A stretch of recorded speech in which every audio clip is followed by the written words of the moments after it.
आज का first question word है क्या। क्या का मतलब होता है व्हाट। व्हाट जो है वो यूज किया जाता है इंफॉर्मेशन के लिए। इंफॉर्मेशन पूछने के लिए व्हाट का यूज करते हैं। जैसे आप पूछते हैं किसी से तुम क्या कर रहे हो, व्हाट आर यू डूइंग, ऐसे करके आप इंफॉर्मेशन पूछ रहे हो उससे कि वो क्या कर रहा है। नेक्स्ट है कितने बजे। कितने बजे को हम इंग्लिश में कहते हैं व्हाट टाइम। जैसे कितने बजे हैं या कितने बज रहे हैं, व्हाट टाइम इज इट। यहाँ पर आप पूछ रहे हैं कि कितने बजे हैं, टाइम की इंफॉर्मेशन पूछ रहे हैं कि कितने बजे हैं, तो कितने बजे के लिए यूज होगा व्हाट टाइम।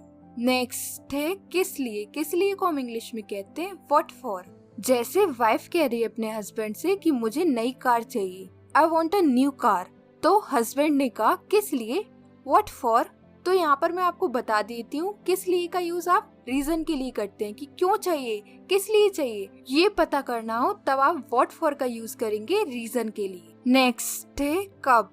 कब को हम इंग्लिश में बोलेंगे व्हेन। जैसे तुम कब शादी करोगे, when will you get married. यहाँ पर व्हेन का यूज टाइम के लिए होगा। जैसे यहाँ पर हुआ है सेंटेंस में तुम कब शादी करोगे, किस समय शादी करोगे, इस तरीके से टाइम के बारे में पूछना हो तब आप व्हेन का यूज करेंगे। नेक्स्ट है कब तक। कब तक को इंग्लिश में कहेंगे अंटिल व्हेन। अंटिल व्हेन मतलब कब तक। जैसे हम पूछते तुम कब तक आओगे, ऐसे करके क्वेश्चन पूछते हैं तब आप यूज करेंगे अंटिल व्हेन। नेक्स्ट है कब से। कब से को इंग्लिश में कहेंगे सिंस व्हेन। सिंस व्हेन जो है वो यूज होता है निश्चित समय के लिए। निश्चित समय के लिए सिंस व्हेन का आप यूज करेंगे। जैसे आपने क्वेश्चन पूछा तुम कब से खेल रहे हो, तो since when have you been playing, I have been playing since 2 o'clock। Next है कब से। कब से इस बार यूज होगा अनिश्चित समय के लिए, तो अनिश्चित समय के लिए यूज होता है फॉर हाउ लॉन्ग। जैसे आपने क्वेश्चन पूछा तुम कब से खेल रहे हो, for how long have you been playing, मैं 2 घंटे से खेल रहा हूँ, I have been playing for 2 hours। ऐसे करके आप फॉर हाउ लॉन्ग का यूज करेंगे। नेक्स्ट है कहाँ। कहाँ का मतलब होता है वेयर। वेयर का यूज हम तब करते हैं जब आपको जगह के बारे में पूछना हो। जैसे तुम कहाँ रहते हो, वेयर डू यू लिव। इसमें आपने उस इंसान से जगह के बारे में पूछा कि वो कहाँ रहता है। नेक्स्ट है क्यों। क्यों को इंग्लिश में कहेंगे वाई। वाई का यूज भी रीजन पूछने के लिए होता है। जैसे तुम क्यों रो रहे हो, वाई आर यू क्राइंग। यहाँ पर आपने रीजन पूछा कि वो क्यों रो रहा है।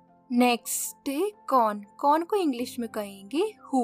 हु जो है वो यूज होगा किसी पर्सन के बारे में पूछने के लिए। जैसे तुम कौन हो, हु आर यू। जैसे अभी आपने यहाँ पर हु का यूज किसी पर्सन के बारे में पूछने के लिए किया।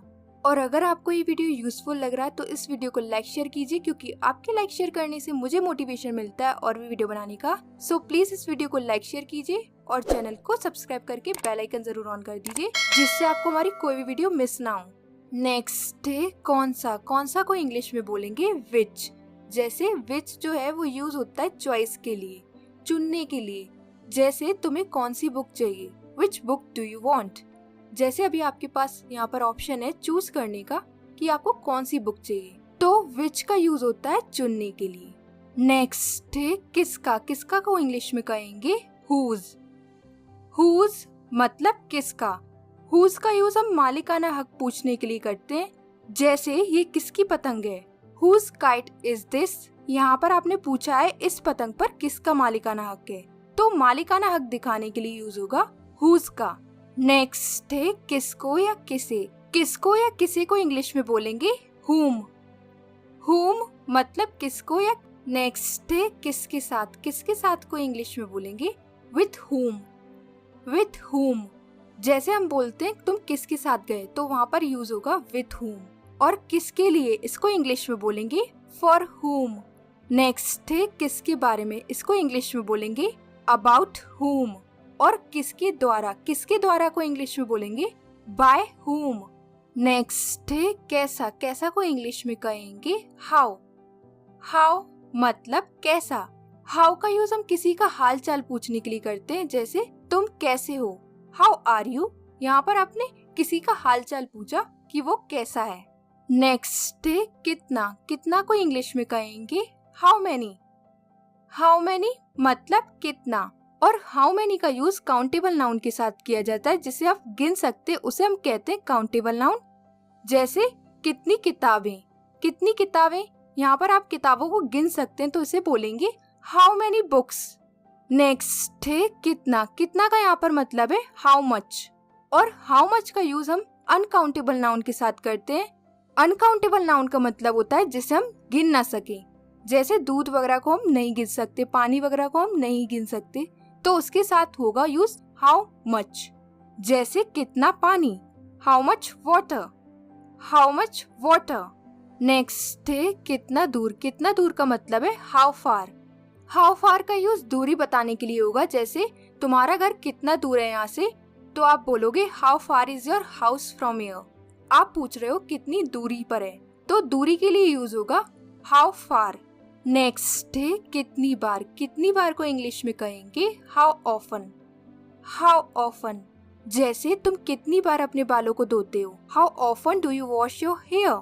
नेक्स्ट है कितना पुराना, कितना पुराना को इंग्लिश में बोलेंगे हाउ ओल्ड। जैसे तुम्हारा घर कितना पुराना है, how old is your house. And the last one is कितने साल, कितने साल के लिए भी हम यूज करेंगे हाउ ओल्ड। जैसे तुम कितने साल के हो, हाउ ओल्ड आर यू। यहाँ पर हाउ ओल्ड का यूज एज पूछने के लिए किया गया है। ये दोनों आज के क्विज हैं, लिख के बताइए मुझे कमेंट सेक्शन में इसके आंसर। और ये वीडियो आपको कैसा लगा ये भी लिख के बताइए। मिलते हैं नेक्स्ट वीडियो में एक नए टॉपिक के साथ। Till then take care, keep practising, bye bye.